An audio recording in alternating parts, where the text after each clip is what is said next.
일단 이 과학 페어, 과학 토론 대회는 일단 그 내용적인 부분에서 좀 이제 준비를 하셔야 되는 단계이기 때문에 좀 이른 설명회를 하는 겁니다. 원래는 정확하게 설명회를 본격적으로 하는 거는 이제 24학년도 3월 달이 맞습니다.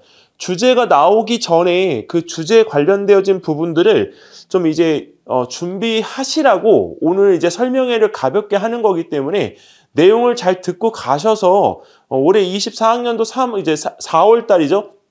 4월 달에 진행할 대회를 준비를 하시면 되겠습니다. 자, 일단은 그 과학페어 토론대회라고 하는 이 자체가 명칭은 정확하게 과학페어입니다.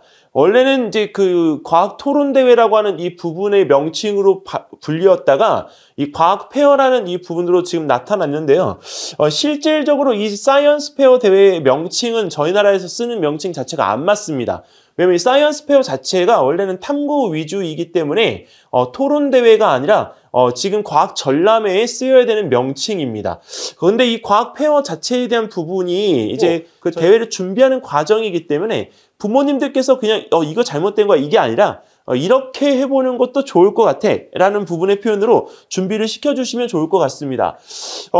일단은 과학토론대회, 즉 과학페어, 겨울방학 동안 준비 어떻게 하실 건가? 자, 이 부분에 대한 질문들을 하면 우리 부모님들이 대부분들 책을 준비하실 거다 이렇게 말씀을 해요. 근데 사실요, 어머님, 예전에는 진짜 이 과학토론대회 준비하는 책이 단 한 권도 없었거든요.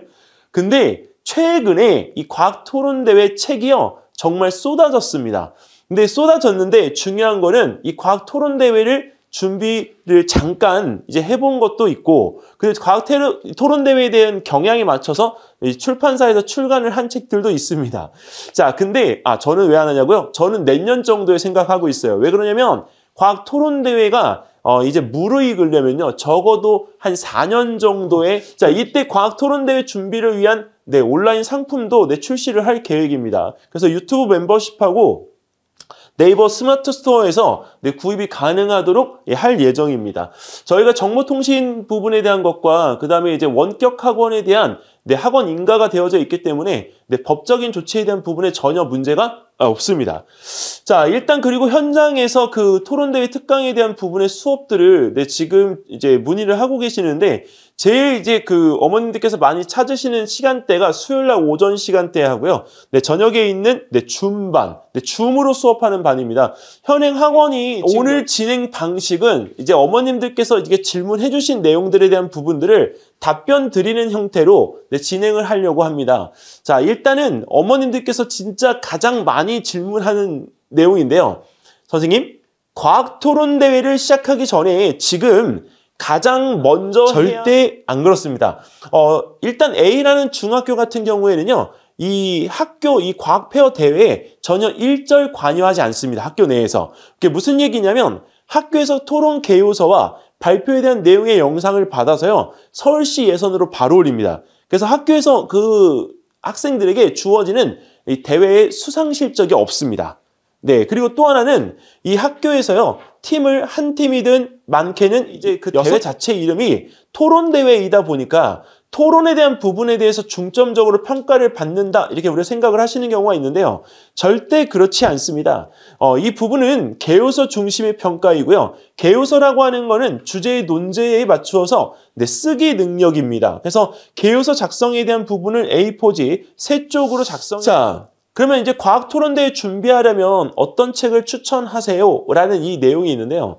과학토론대회 준비하려면 어떤 책을 추천해야 되는가? 사실 저는 23학년도에서 그 추천했던 책이 몇 년간 바뀌지 않았습니다. 바로 이 책들입니다. 미래를 읽다 과학 이슈 11이라는 이 책인데요. 실제로 지금 이제 책의 권수가 14권까지 나와 있고 1권부터 14권까지를 다 읽을 필요는 없습니다. 근데 왜 그러냐면 그 내용에 대한 부분들을 갖다가 연관지어서 우리가 공부를 할 수 있는 책들입니다. 그러니까 이 책 3권 정도면 겨울방학 때 읽을 수 있는 책의 분량이 충분히 될 것입니다. 그래서 만약에 이 책들에 대한 부분들을 갖다가 권하실 때는 1번 1순위 스마트 테크놀로지를 책을 갖다가 아이들한테 권해주셔서 올해 그 내용적인 부분들에 대한 것들을 좀 채워서 준비할 수 있도록 해주시면 좋을 것 같습니다. 그리고 이제 6번째 질문입니다. 이제 가장 중요한 개요서 작성이죠. 과학 토론 대회에서 가장 중요한 개요서 작성은 어떻게 할까요? 개요서 작성에 대한 부분은 저 사실 대치 MSG 영재 교육 그 유튜브 채널에서 보실 때 제가 제시하는 방법의 툴이 있어요. 근데 그게 매년 조금씩 업그레이드 되어지고 있는데 그거는 개요서를 바라보는 선생님들의 평가가 바뀌고 있기 때문에 그 틀이 조금씩 이 작년의 그 상황에 비추어서 바뀌고 있습니다. 하지만 이거는 학생이 제출한 개요서를 본인이 대회 끝난 다음에 복기를 그냥 한 자료입니다. 사실은 학교에서 쓴 자료들은 이거보다 훨씬 더 잘했을 텐데 내용적인 부분에 대해서 이 복귀한 자료를 저한테 보내온 거를 그대로 캡처해서 보내드렸습니다.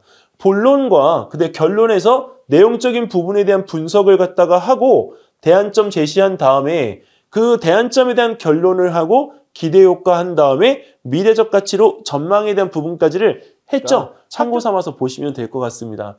오늘 현장에 오신 분들은 이제 자료가 주어졌기 때문에 이걸 이제 지면상으로 보실 수가 있지만 온라인상에서 보시는 분들은 지금 이 부분에 대한 것들은 주어지지 않기 때문에 이게 영상으로만 보셔야 돼서 이게 무슨 내용인지 잘 모르실 수 있어서 내용을 좀 합쳤습니다. 자, 그리고 일단 이 개요서에 대한 부분의 내용이 이제 중요하기 때문에 실제로 개요서 자체에 대한 부분의 이 쓰기 연습이 올 겨울방학 때 이제 굉장히 이제 중요한 요소로 작용을 갖다 하고 있고, 그리고 아까 제가 어머니 권해드렸던 이 책들 있잖아요. 여기 요 책들. 네, 그래서 이 책 어머니 또 이거 다 세 권 사지 말고요. 이 책이 아니어도 좋으니까 이 주제를 어머님 잘 보세요.